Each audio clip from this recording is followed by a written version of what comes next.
Bonjour, bienvenue sur Sudokanar. Dans cette vidéo, je poursuis l'exploration du livret d'instruction de l'épreuve Mean Minis organisée par Rakashai sur le site Logic Masters India. Il s'agit d'un recueil de 18 Sudoku 6-6 avec chacun une variante différente. Et pour chacun, les 6 chiffres utilisés font partie des choses qu'on doit déterminer. Dans cette vidéo, je vais commencer par ce problème qui s'intitule Perfect Square Sudoku. Ça, c'est une formule qu'on trouve parfois sur d'autres compétitions de Sudoku, sur des grilles 9-9. Et le principe, c'est que lorsqu'il y a un petit carré ici, le nombre à deux chiffres écrit, ici, c'est-à-dire vraiment en lisant de la gauche vers la droite ou du haut vers le bas, est un carré parfait. Et les carrés parfaits, en deux chiffres, nous avons 16 qui est égal à 4 au carré, 4 fois 4. Nous avons 25 qui est égal à 5 au carré. Nous avons 36 qui est 6 au carré. 49 qui est 7 au carré. 64 qui est 8 au carré. Et 81 qui est 9 au carré. Voilà. Et donc la règle marche dans les deux sens, c'est-à-dire que ça, c'est des carrés. Et ici, ça n'est pas un carré lorsqu'il n'y a pas le petit symbole entre les deux cases. Et donc on doit déterminer quels sont les 8 chiffres, et avec cette première ligne, ça devrait être pas trop dur, puisqu'il y a déjà le 6 et le 4 qui sont donnés. Donc sur cette ligne, ça n'est pas 16, ni 36, ni 64, ni 49, donc ça doit être 25 et 81. Donc il y a deux possibilités, ou bien on a 25, 81 comme ça, ou bien c'est dans l'autre sens, mais ça ne peut pas être dans l'autre sens, parce que si c'est 81 et 25, le 5 doit débuter un carré parfait, et on peut voir qu'il n'y en a aucun. Donc en fait, c'est comme ceci. Je vais refaire les chiffres au centre.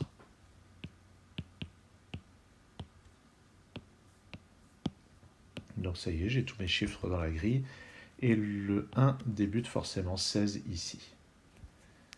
Et on peut voir que dans ces deux cas, c'est un 2 et un 5, et comme ici on débute un carré, c'est forcément le 2 ici pour faire 25, et puis ici ça va être 25 aussi. Il nous reste, c'est quoi le dernier chiffre? C'est un 5 ici. Ensuite, là-dedans, on doit utiliser 3 chiffres parmi 1, 5, 6 et 8 pour faire des carrés. Le 5 n'est certainement pas là. Le 5 va être donc en dehors de tous ces carrés. Il nous reste à utiliser 1, 6 et 8. Ah oui, donc ça va être forcément 81 et 16. Voilà. À partir de là, ça doit être du Sudoku quasi pur et simple. Le 6 n'est pas là ni là, donc il est là.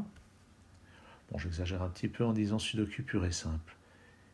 Mais j'ai forcément un 5 ici par Sudoku standard, donc un 2 ici pour avoir un carré. Là-dedans, il me reste 3 et 4, mais si je mets un 4 ici, ça fait un carré et il n'y a pas de symbole.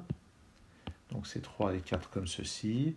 Par Sudoku standard ici, c'est 8 et 1. Mais ça, c'est pas possible.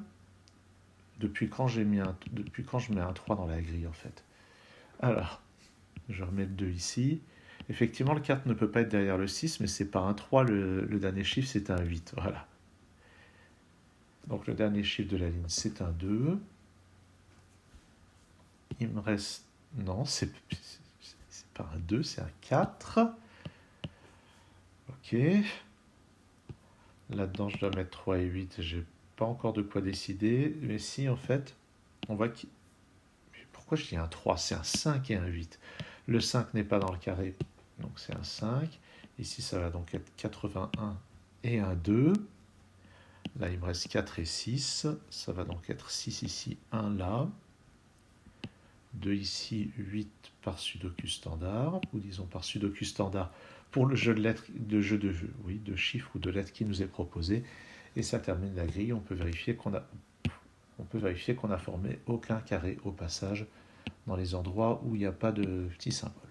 Ok. Donc celui-ci n'était pas très dur à commencer grâce au 6 et au 4 qui étaient là. On peut imaginer et espérer que ça sera un petit peu plus corsé dans la vraie épreuve. Cela dit, Il y a 18 problèmes à résoudre en 90 minutes, ça fait à peu près 5 minutes par problème. Donc il n'y a pas de raison qu'il soit non plus extrêmement dur. Après, il y en a peut-être quelques-uns qui se feront en 1 minute et d'autres en 10 minutes. Ça, j'en sais rien. En plus, je ne suis pas tellement du calibre des gens qui terminent une épreuve. Renban Sudoku. Ça aussi, c'est une formule qui est souvent employée dans les concours de Sudoku standard. En tout cas, c'est une variante qu'on rencontre souvent. Et le principe, c'est quand on a une ligne grisée, on a là-dedans des chiffres qui sont consécutifs. Alors, ils ne sont pas forcément consécutifs dans l'ordre. Ça pourrait être, par exemple, 1, 3 et 2. Non, là, c'est un mauvais exemple. Mais on pourrait imaginer, par exemple, 4, 3 et 5. Voilà 3 chiffres consécutifs, 3, 4, 5, dans un certain ordre. Bon. Et puis voilà la règle. Donc sur ces deux lignes, il doit y avoir des chiffres consécutifs. Et là, on nous donne déjà 1, 3, 5, 7, 9, donc il y aura un seul chiffre pair. Il reste à trouver lequel. Là, je pense que je vais commencer par faire du Sudoku standard. J'ai 1 ici ou là. Là, j'ai 7. Donc, il me manque un 1 et un 5 quelque part dans la colonne, mais pour le moment, je ne sais pas. 3 et 3, j'ai un 3 parmi ces deux-là. J'ai un 5 parmi ces deux-là. Un 9 parmi ces deux-là. Un 7 parmi ces deux-là. Ouais. Ici, j'ai pas un 7, 3, donc ça peut être 3 ou 9, ou le chiffre mystère. Mais donc, ouais. Quel est le chiffre mystère? Ça saute pas aux yeux pour le moment. J'ai un 3 parmi ces deux-là. J'ai un 7 parmi ces deux-là. Et là, ça c'est pas mal parce que le 3 et le 7 ne peuvent pas être tous les deux sur ça, sur cette ligne. Puisque on doit avoir au total 3 chiffres qui sont globalement consécutifs. Et on ne peut pas avoir 3, 7 et un chiffre qui sont globalement consécutifs. Donc il y a forcément au plus un des deux. Si ça se trouve, c'est aucun des deux. Mais ça serait bizarre que ça soit aucun des deux. En fait, ça paraît pas possible que ce soit aucun des deux, sachant qu'il n'y a pas le 5 dessus. Comme il n'y a pas le 5, 3 chiffres consécutifs, ils vont être forcément de ce côté-là ou de ce côté-là. Et on remarque qu'il y a un seul chiffre pair dans la grille, puisqu'on a déjà 5 chiffres impairs. Donc nos 3 chiffres, ça va être soit 7, 8, 9, soit 1, 2, 3. D'accord. Donc déjà, on peut exclure le 4 et le 6. Donc ça sera forcément avec le 2. Donc ça sera forcément 1, 2, 3 ou 7, 8, 9. C'est vraiment ce 5 qui nous permet de le déduire. Ça, c'est pas mal. 5 ici. Donc, par exemple, le 5, je sais qu'il n'est pas là. Donc, le 5 est là. Et puis, je vais avoir un 5 là-haut aussi. Donc, j'ai un 1 ici. Donc, ça d'après ça, donc ça va être 1, 2, 3. Et comme le 3 n'est pas là, c'est 3 ici et 2. Donc, en fait, c'est 1, 2 et 3. Et pour faire ça, on va voir. Donc, le 7 est forcément là et là. Puisque le 7 n'est pas sur cette suite. Alors pourquoi je sais que le 7 n'est pas sur cette suite? Je sais que le 2 est le seul chiffre pair dans cette grille. Donc sur ce lot de 3 chiffres consécutifs, j'ai forcément le 2. Alors ici, c'est pas un 1 ni un 3, donc c'est le 2. Donc ça va être un 1 ici, un 3 là. Donc j'ai un 1. Quelque chose me dit qu'à la fin, ça va être du Sudoku normal, ce qui paraît logique puisqu'on a déjà utilisé tout ce qu'il y a utilisé concernant la variante. Le 2 est ici, 9. Ici, c'est 2 et 5, donc ici, ça me place le 9. Ici, le 1. Ici, c'est 9, ici, c'est 3. Ici, c'est 9, ça pousse le 5. Ici, c'est le 2. Enfin, 7, 5, 9, 2, 2 et 5. Voilà. Ok, donc c'était intéressant ce coup de cette logique autour du 5 qui nous partageait les choses en deux. Passons à la grille suivante. Rhombus Sudoku. Rhombus, en anglais, c'est un losange. Et en fait, c'est un peu ridicule de parler de losange, vu que les formes qui sont grisées ici sont des carrés. Donc, tant pis, on va quand même accepter cette notation. Hein. Les carrés sont aussi des losanges. Et le principe, c'est que quand on fait la somme des 4 chiffres situés sur les sommets du carré, eh bien, on obtient un multiple du nombre qui est au milieu. Donc, si vous suivez mes vidéos régulièrement, vous savez que moi, j'aime beaucoup les variantes arithmétiques. Donc ça, logiquement, ça devrait me plaire. Alors, je vais quand même placer d'abord ce 7 ici par un raisonnement de Sudoku standard et ce 2 par un raisonnement de Sudoku tout aussi standard. Maintenant, là-dedans, ici, la somme des 4 chiffres doit être un multiple de 7. J'en suis déjà à 13. 13, 4, donc je pourrais avoir 14 ou 21. 14 en ajoutant un 1. 21, il faudrait ajouter 8, c'est pas possible. Donc c'est un 1 ici. J'ai un 3 parmi ces deux-là. J'ai un 2 ici par Sudoku standard. 2 plus 3, plus 2 chiffres. Tiens, je vais placer ce 2 ici par Sudoku standard. Et celui-là, un 8 ici. Ouais.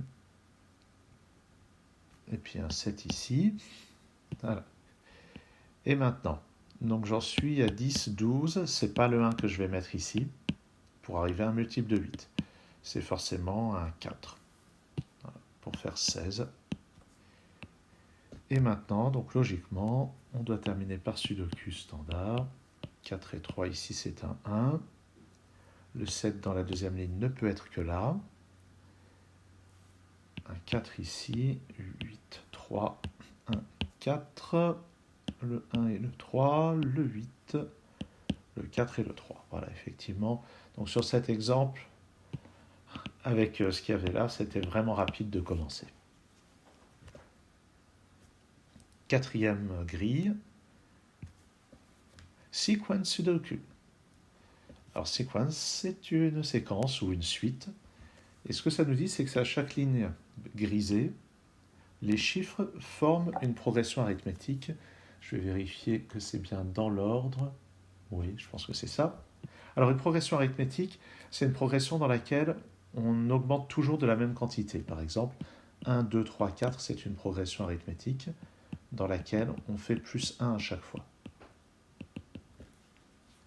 Un autre exemple, c'est 1, 3, 5, 7, où on fait plus 2 à chaque fois. Et en fait, il n'y en a pas énormément des progressions arithmétiques de 4 chiffres, quand on a seulement les chiffres de 1 à 9. Bon, alors il y a toutes celles où on augmente de 1 à chaque fois, ça peut être 1, 2, 3, 4, 2, 3, 4, 5, etc. jusqu'à 6, 7, 8, 9. Si on se promène de 2 en 2, il y a 1, 3, 5, 7, il y a 2, 4, 6, 8, 3, 5, 7, 9. Et si on se promène de 3 en 3, on pourra faire 1, 4, 7, mais on ne pourra pas aller plus loin. On pourra faire aussi 2, 5, 8 ou 3, 6, 9. Et de 4 en 4, on peut aussi faire 1, 5, 9. Et ce n'est pas exclu a priori d'avoir ici 1, 5 et 9. Maintenant que je viens d'en parler, ça me paraît même presque probable. Bon, je vais commencer par, là encore par du Sudoku standard. 3 et 3, j'ai forcément un 3 ici. Et on peut regarder les chiffres disponibles. On pourrait imaginer 3, 6, 9 comme progression arithmétique. Le fait qu'il y ait un 7, on aura peut-être 3, 5, 7, 9. Il faut voir, hein, il n'y a que 2 autres chiffres disponibles. On pourrait imaginer 6, 7, 8, 9. On va voir. Donc, alors ce 3 déjà est intéressant. On pourrait envisager 3, 4, 5, 6, mais ça clasherait au niveau du 6. Donc la seule possibilité, c'est 3, 5, 7, 9. En partant du 3. Ce qui veut dire qu'on a le 5. Par Sudoku standard, j'ai un 5 ici. J'ai un 9 ici. Ah oui, mais si j'ai un 9 ici, j'allais dire, la seule possibilité, c'est que ce soit que des 9. Et effectivement, si on applique le Sudoku standard, j'ai 9 ici et 9 là. J'avais oublié les progressions arithmétiques de raison 0. Ouh. Et oui, effectivement, une progression arithmétique, ça peut aussi être des chiffres tous égaux entre eux.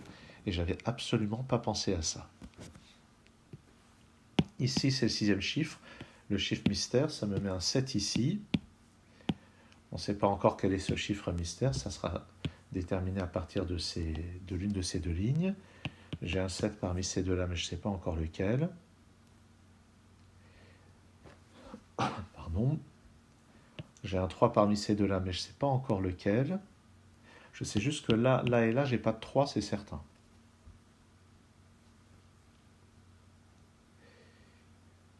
Alors, ici aussi, j'ai un 3 parmi ces deux-là, mais je ne sais pas encore lequel. J'ai un 5 parmi ces deux-là et un 5 parmi ces deux-là. La question, c'est est-ce que j'ai les 3 là-dedans? Ça paraît possible. On pourrait imaginer 3, 5 et 7, par exemple, avec ici le chiffre mystère.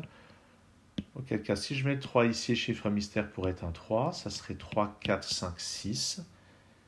C'est tellement plausible qu'en fait, c'est même vraiment crédible.